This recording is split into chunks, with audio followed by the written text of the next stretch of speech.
on regarde le travail de Bas Janader. Il est né en 1942 aux Pays-Bas. À 19 ans, il quitte la Rietveld Academy et part en stop jusqu'au Maroc. Là, il embarque comme matelot sur le Felicitad, un voilier de 12 mètres appartenant à un certain Neil Tucker. Mais après plusieurs mois de navigation, leur bateau est retrouvé en janvier 1963 au large de la Californie par un destroyer de la marine.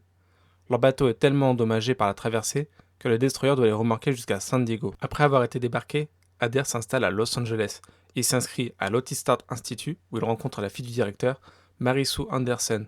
Pour leur mariage à Las Vegas peu de temps après, il utilisera des béquilles, plus pour la symbolique que par nécessité. En 1969, il publie de façon anonyme avec son ami William Levitt Landslide, une édition où il caricature les tendances de l'art et réalise des interviews et des travaux d'artistes fictifs. Il est donc Brian Chittart dans le numéro 1, où il présente une série de dessins tirés de pubs ou de tableaux.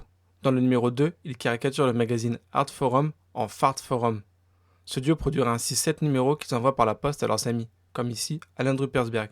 Il produira ensuite de nombreuses pièces, savant mélange d'échecs, de fatalité, d'aventure, mais aussi d'absurdité comique. Il commence en 1970 un ensemble de vidéos en 16 mm dans lequel il se filme en train de tomber dans des mises en scène qui n'ont rien envié à Buster Keaton.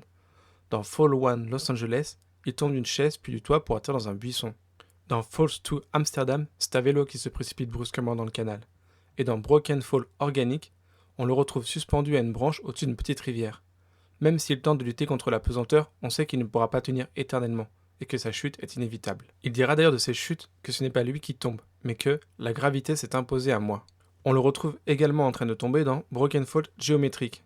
Il oscille au rythme des arbres qui l'entourent avant de chuter sur un tréteau. Il réalisera dans cette petite rue une série de photos sous le titre de On the Road to the New Neoplasticism. On peut le voir sur la première image, habillé en noir, couché au milieu de la rue. Viennent s'ajouter ensuite une couverture bleue, un bidon jaune et une boîte en plastique rouge. Le choix de cette petite rue pavée n'est pas un hasard. Le phare que l'on peut apercevoir au loin est en fait celui de West Capel. C'est ce même phare que peignit Mondrian à plusieurs reprises vers 1908. Il reprendra même une photo au pied du phare, brandissant le bidon jaune comme pour le défier. En 1975, il retenta la traversée de l'Atlantique. Il repart en juillet de Chatham, dans le Massachusetts.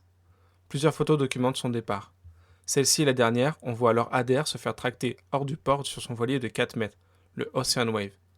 Son but est de rejoindre l'Angleterre et de battre le record de transatlantique sur la plus petite embarcation monocoque.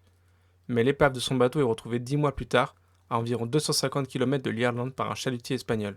Après l'avoir remorqué et fouillé, l'équipe du chalutier retrouve des papiers pour l'identifier, mais jamais le corps d'Adair qui est porté disparu et déclaré mort en mer. Cette traversée devait en fait être la deuxième partie d'une pièce en 3 actes, la troisième étant une exposition du travail d'Adair aux Pays-Bas au musée Groninger. Cet ensemble s'appelle In Search of Miraculous, en référence au livre du philosophe russe Ouspensky. La première partie, et donc le dernier travail artistique de Bas Janader avant sa disparition, est un ensemble de photographies le montrant marchant de nuit, lampe torche à la main dans les rues de Los Angeles. Il écrivit, en bas de chaque photo, des paroles de la chanson Churching du groupe The Coaster, également connu pour Down in Mexico. Lorsque ces photographies furent exposées avant son départ, Adair demanda à ce qu'un chœur d'étudiants chante des chansons de marins, et notamment A Live on the Ocean Wave, écrit en 1838 par Ebb Sargent et Henry Russell, et dont il s'inspira pour nommer son bateau. Si vous avez aimé son travail, vous pouvez également regarder celui de son ami, William Levitt.